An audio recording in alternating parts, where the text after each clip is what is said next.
भारत की तरफ से एक प्रोजेक्ट बनाया गया जिसका नाम है भीष्म भीष्म क्यूब। ये गिफ्ट दिया गया है यूक्रेन को। भारतीय वजीर खारजा जयशंकर ने, आपको पता है, दो टोक अंदाज में पाकिस्तान के साथ मुज़ाकरात से इनकार कर दिए। वो हमसे मुज़ाकरात से इनकार करें और हम मरे जाएंगे, उनसे हम तिजारत करें। भारत को ये करते हुए 76 साल लगे हैं।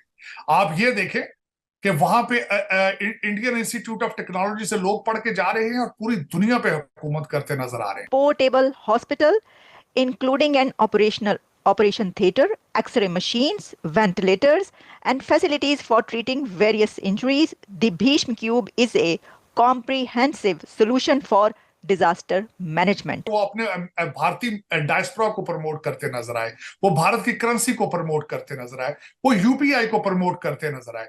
भारत ने जो बैरियर्स ब्रेक कर दिए हैं, दिस इज अनबिलीवेबल।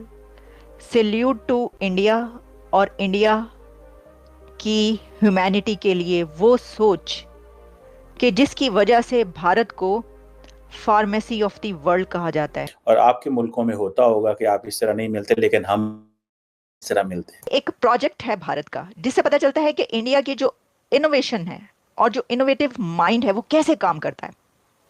उसने ये सवाल किया डॉक्टर जयशंकर से, भारत ने यूक्रेन को जो गिफ्ट दिया है, जो मोदी साहब गिफ्ट लेकर गए हैं यूक्रेन के जंग ज़दा लोगों के लिए, वो एक तरफ उसने सब चीजों को मात दे दी। दोस्तों, भारत के प्रधानमंत्री नरेंद्र मोदी पोलैंड के बाद यूक्रेन गए ट्रेन से और वहां उन्होंने यूक्रेन के राष्ट्रपति व्लोदिमीर ज़ेलेंस्की से बात की। साथ में भारत और यूक्रेन की जो म्यूचुअल इंटरेस्ट है उस पर काम करते रहने को लेकर बायलैटरल रिलेशन पर दोनों ने कुछ कॉम्प्रिहेंसिव पार्टनरशिप और स्ट्रेटेजिक पार्टनरशिप के जो एम है उस पर ध्यान केंद्रित किया। यूक्रेन का आपको पता है रूस के साथ युद्ध में उलझा हुआ है, यहाँ पे ऑब्वियसली बहुत सारे जो देशों के जो राष्ट्राध्यक्ष हैं वो कम ही आते हैं, क्योंकि यूक्रेन की राजधानी कीव में भी रूस हमला करता रहता है और रूस की राजधानी मॉस्को में भी यूक्रेन की तरफ से कई हमले हो चुके हैं। कुल मिला के दोनों ही देशों की राजधानियां सेफ नहीं है। ऐसे में भारत के प्रधानमंत्री नरेंद्र मोदी जब यूक्रेन पहुंचे हैं तो रूस को मेरे ख्याल में भारत ने संदेश भेजा और उसके बाद कुछ समय तक रूस ने बमबारी जो कीव की थी वो रोक दी। हालांकि भारत के प्रधानमंत्री मोदी और यूक्रेन के राष्ट्रपति ने साथ में युद्ध में मारे गए बच्चों को श्रद्धांजलि दी। साथ में भारत ने जो एड पैकेज है वो भी अनाउंस किया और यूक्रेन को मेडिकल हेल्प दी है और बहुत सारे मेडिकल इक्विपमेंट और पोर्टेबल हॉस्पिटल यूक्रेन को दिए हैं, क्योंकि यूक्रेन में काफी लोग और स्पेशली जो ह्यूमैनिटी के लिए वो सोच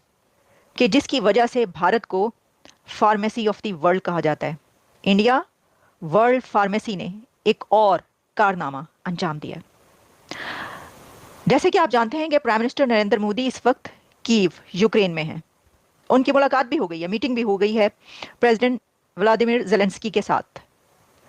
उनकी क्या बातचीत हुई, कितने एग्रीमेंट्स हुए, वो महात्मा गांधी मेमोरियल जो स्टैचू है वहाँ पर गए, जो जंग में बच्चे मारे गए हैं वहाँ पर गए और ज़ेलेंस्की से उन्होंने मुलाकात की, वहाँ की किताब में क्या लिखा, ये सब कुछ एक तरफ, और भारत ने यूक्रेन को जो गिफ्ट दिया है, जो मोदी साहब गिफ्ट लेकर गए हैं यूक्रेन के जंग ज़दा लोगों के लिए, वो एक तरफ उसने सब चीज़ों को मात दे दी। इसलिए मैं अपना इस वक्त का जो ये विजिट है इसके ऊपर ये आखिरी प्रोग्राम करी, क्योंकि इसके बाद कुछ कहने को बचता नहीं है। इसमें art of the state medical equipment, ये एक प्रोजेक्ट है भारत का जिससे पता चलता है कि इंडिया की जो इनोवेशन है और जो इनोवेटिव माइंड है वो कैसे काम करता है।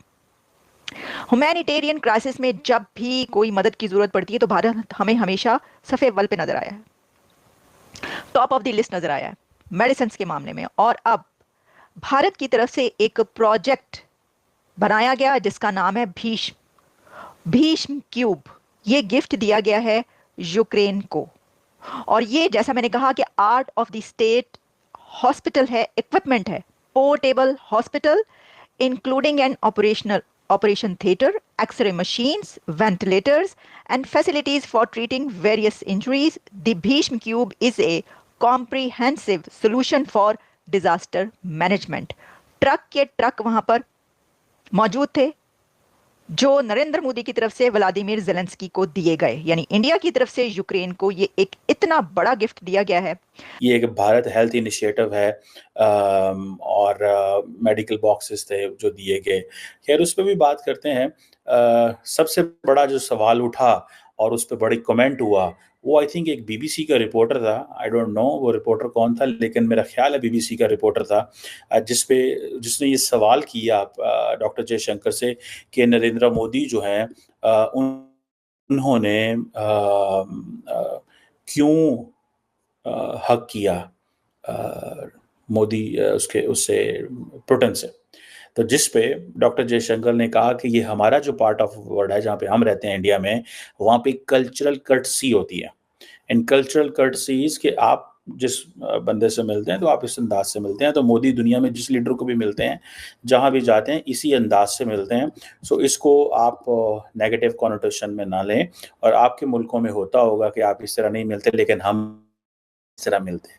सो बेसिकली उनको पता था ये सवाल आने हैं। सो ये लफ्ज जो कल्चरल कर्टसी है या कर्टसी जो वर्ड था, ये मैंने वहां पे देखा कि डॉक्टर जयशंकर देख रहे थे अपने पेज के ऊपर कि अगर इस तरह इसको कैसे जवाब देना है। पहले ही सारा उनको पता होता है कि ये सवाल आएंगे तो उसका पॉसिबल जवाब हमने क्या तैयार करके रखना है। तो डॉक्टर जयशंकर है वैसे ही स्मार्ट डिप्लोमेट, उसको पता है मैंने कैसे जवाब देना है। लेकिन इवन देन जो फॉरेन ऑफिस होता है वो उनको बहुत सारा, जो उनकी एमई है वो बहुत सारा चीज़ें उनको बताती है। और एक और बड़ी बात था, एक तो चलो ये जो सैंक्शंस वाली बात थी, सॉरी ये जफ्फी डालने वाली बात थी जिस पर उन्होंने कमेंट किया। दूसरी की इंपॉर्टेंट बात है, और डॉक्टर जयशंकर ने बेसिकली वेस्ट को, जिसे कहते हैं ना कि सही करारा एक झटका लगाया। और वो झटका क्या है? उन्होंने कहा जी रशिया के ऊपर तो सैंक्शंस हैं। उसने कहा जी डॉक्टर जयशंकर ने कहा हम सिर्फ यूनाइटेड नेशंस की जो सैंक्शंस हैं उसकी रिस्पेक्ट करते हैं, बाकी ये जो बायलैटरल आप लोग लड़ते रहते हैं हमें इसकी कोई परवाह नहीं। That is something, direct message to Washington, direct message to London and Paris कि आप जो मर्जी थर्ड वर्ल्ड कंट्रीज या फर्स्ट वर्ल्ड कंट्रीज आप जो मर्जी सैंक्शंस करते रहो, हमें उसकी कोई परवाह नहीं है। हमें अगर परवाह है तो वो सिर्फ और सिर्फ उन सैंक्शंस की है जो यूएन की हैं। इट मीन्स कि इंडिया कामयाब है कि इंडिया जो पाकिस्तान के रिलेटेड अक्सर बात करता है वो यही कहता है जी कि वो यूएन डेजिग्नेटेड है, तो हमें यूएन की परवाह है, यूएन से हम बात कर रहे हैं, हम किसी और चीज़ की बात ही नहीं कर रहे। सो इस चीज़ को अगर आप देखें तो इट मीन्स के डॉक्टर जयशंकर ने वो जो कल्चरल कर्टसी वाला क्वेश्चन भी बड़े अच्छे तरीके से अटेंड कर लिया। अजय बंगा की सबसे बड़ी मिसाल है, उनके कांग्रेसमैन, उनके प्रेसिडेंशियल कैंडिडेट, हत्ता कि वहां की वाइस प्रेसिडेंट जो है कमला हैरिस, वो इंडियन निजात है। और जब दूसरी तरफ अभी रिसेंटली आपने और मैंने मिलकर, मुझे अभी याद है कि मोदी साहब का हमने जो ओवरसीज ट्रिप कवर किया था, तो उन तीनों चीजों के अंदर नजर आया था कि वो अपने भारतीय डायस्पोरा को प्रमोट करते नजर आए, वो भारत की करेंसी को प्रमोट करते नजर आए, वो यूपीआई को प्रमोट करते नजर आए। आपने कभी देखा है कि हमारा कोई फॉरेन डेलीगेशन गया हो, उसने सबसे पहले तो ये बताऊंगा कि जाते कर्जा लेने हैं, लेकिन 350 बंदों का डेलीगेशन साथ जाता है, कैमरामैन साथ जाते हैं, शेफ साथ जाते हैं, कुक साथ जाते हैं। तो कंपैरिजन मेरे ख्याल में, एक तो चोरी साहब मैं अब इस पॉइंट पे पहुंचा हूं कि हमारा कंपैरिजन अब भारत के साथ करना पॉसिबल नहीं। डेफिनेटली सर, इवन जो लोग देखते हैं, इंडिया से बड़ी तादाद में ऑडियंस है और वो इस चीज से अब नाराज होते हैं कि भाई हमारे साथ कंपैरिजन ना करो। और मैं पर्सनली ये समझता हूँ कि कंपैरिजन अब नहीं बनता, लेकिन सीखना तो बनता है सर, के सीखना भी नहीं बनता। सीखना बिल्कुल चाहिए, मैं समझ, लेकिन अब टाइम आता जा रहा है कि आपको अफगानिस्तान से भी सीखना पड़ेगा। अब तो वो भी निहत्थे सिविलियन हैं, बच्चे हैं, वो भी इस लड़ाई का निशाना बन रहे हैं। भारत के प्रधानमंत्री नरेंद्र मोदी पहले ऐसे प्रधानमंत्री बने हैं जो 1991 के बाद पहली बार यूक्रेन गए हैं। आपको पता होगा यूक्रेन यूएसएसआर से ही टूट के बना है, तो ऐसे में यूक्रेन जाना और स्पेशली भारत के प्रधानमंत्री का ये एक बड़ा सिग्नल है जो कि भारत ने दिया है अमेरिका को। कुल मिला के भारत के प्रधानमंत्री ने एक भाषण में ये भी कहा कि we are not neutral from the beginning, we have taken sides and we have chosen the side of peace. यानी कि प्रधानमंत्री मोदी ने कहा है कि हम बुद्ध की धरती से आए हैं और हम युद्ध का समर्थन नहीं करते। हालांकि दोनों ही देशों ने, भारत और यूक्रेन की सरकार ने